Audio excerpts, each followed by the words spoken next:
नमस्कार, स्वागत है आपका बिहार समाचार में। बैंक खुलते ही दाखिल हुए लुटेरे, बोरे और बैग में भरकर ले गए 1,19,00,000 रुपए।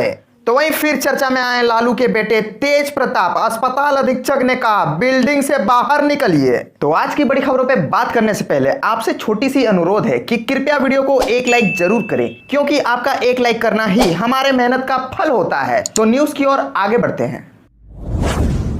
तो शुरुआत करते हैं आज की बड़ी खबर से। बिहार के वैशाली जिले के हाजीपुर के जरुआ में एचडीएफसी बैंक की शाखा में 1,19,00,000 रुपए की लूट ने राज्य पुलिस के होश उड़ा दिए हैं। लेकिन इसके पहले जिन कर्मचारियों और ग्राहकों के सामने यह वारदात हुई, उनके लिए अपनी आंखों पर यकीन करना मुश्किल हो गया है। बैंक खुलते ही दाखिल हुए लुटेरे ने पलक झपकाते वहां मौजूद हर शख्स को बंधक बना लिया। इसके बाद बिहार की इस सबसे बड़ी लूट के हो जाने तक बैंक में फंसे ग्राहकों और कर्मचारियों के दिल और दिमाग पर पूरी तरह से लुटेरे की दहशत छाई रही। लुटेरे कुल 5 की संख्या में थे। वे 2 बाइकों पर सवार होकर आए थे। प्रत्यक्षदर्शियों के अनुसार की तरफ बैंक अपने निर्धारित समय पर ही खुला। बैंक खुलते ही पांचों लुटेरे अंदर दाखिल हो गए।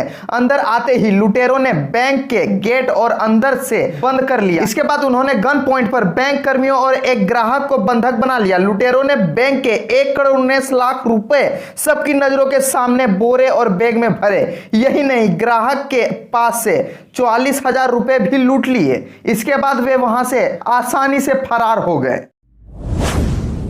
मुंगेर के बरियारपुर थाना क्षेत्र के कृष्णा नगर में बेखौफ बदमाशों ने गुरुवार को दिन दहाड़े एक किराना दुकान में घुसकर दुकानदार धनराज कुमार की गोली मार की हत्या कर दी। बदमाशों ने धनराज कुमार को सिर एवं पेट में 3 गोलियां मारी। इससे घटनास्थल पर उनकी मौत हो गई है। दुकानदार पंडिया गांव के मनोज मंडल का पुत्र था। हत्यारों की गिरफ्तारी की मांग को लेकर ग्रामीणों ने NH 331 पर शव रखकर खड़गपुर सड़क जाम कर दिया। सड़क जाम करीब 1 घंटे तक रहा। पॉश मशीन और दुकान के स्टोर में अंतर हुआ तो खाद विक्रेता का लाइसेंस रद्द होगा। फर्जी किसान के आधार कार्ड पर खाद बेचने वालों पर कार्रवाई के बाद कृषि विभाग ने कालाबाजारी रोकने के लिए गड़बड़ी के मूल पर ही हाथ रख दिया है। कृषि सचिव डॉक्टर एन श्रवण कुमार ने सभी जिला अधिकारियों को पत्र लिखकर पॉश मशीन के स्टॉक से गोदाम और दुकान से स्टॉक का मिलान करने का निर्देश दिया है। इसके लिए उन्होंने सभी डीएम को कृषि सहकारिता और अन्य संबंध विभाग के पदाधिकारियों की टीम गठित करने को कहा है। राज्य भर के चिन्हित स्कूलों में टीकाशाला का आयोजन होगा। टीकाशाला में 18 पार के सभी सरकारी और निजी स्कूलों के शिक्षक कर्मी, उनके सभी परिजनों व अध्ययनरत छात्र छात्राओं के इच्छुक अभिभावकों को टीका लगाए जाएंगे। इसको लेकर बुधवार को शिक्षा विभाग के अपर मुख्य सचिव संजय कुमार तथा स्वास्थ्य विभाग के अपर मुख्य सचिव प्रत्यय अमृत ने संयुक्त रूप से सभी डीएम, सिविल सर्जन और सभी जिला शिक्षा पदाधिकारियों को लक्षित लाभार्थियों के 100% टीकाकरण कराने का आदेश जारी किया है।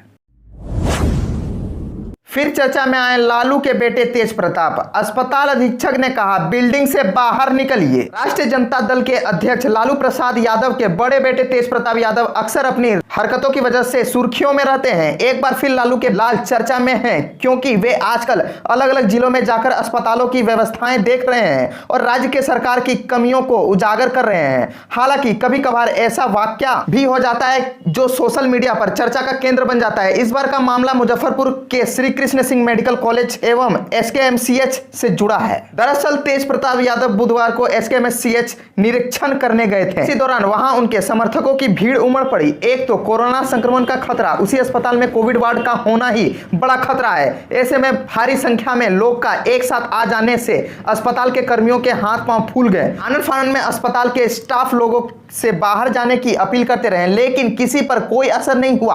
तेज प्रताप के समर्थक अस्पताल के भीतर ही डटे रहे। अस्पताल अधीक्षक ने खुद संभाला मोर्चा। कोरोना की दूसरी लहर में संक्रमण से मुक्त लोगों में डायबिटीज व किडनी के सूजन की परेशानी बढ़ रही है। अस्पतालों व विशेषज्ञ चिकित्सकों से मिली जानकारी के मुताबिक पूर्व में कोरोना संक्रमित होने वाले लगभग 1/3 यानी 30 से 35% मरीजों में शुगर का प्रकोप बढ़ा है। चिकित्सकों की माने तो कोरोना के कारण नए शुगर मरीजों की संख्या पिछले 2 महीने में काफी बढ़ी है।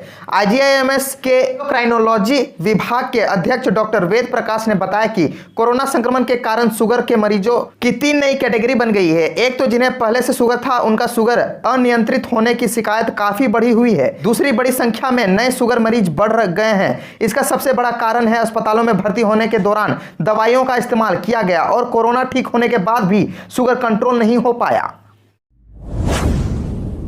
कोरोना संक्रमण के प्रसार में कमी और लॉकडाउन में ढील के कारण आपदा प्रबंधन विभाग ने राज्य में चल रहे सामुदायिक रसोई को बंद करने का फैसला किया है। विभाग ने सभी जिलों के डीएम को पत्र लिखकर सामुदायिक रसोई को बंद करने की प्रक्रिया शुरू करने का निर्देश दिया है। मुख्यालय के आदेश के बाद कई जिलों में जहां लोगों ने खाना बंद कर दिया था, वहां रसोई बंद कर दी गई है। शेष जिलों में भी इसे बंद करने की प्रक्रिया शुरू हो गई है।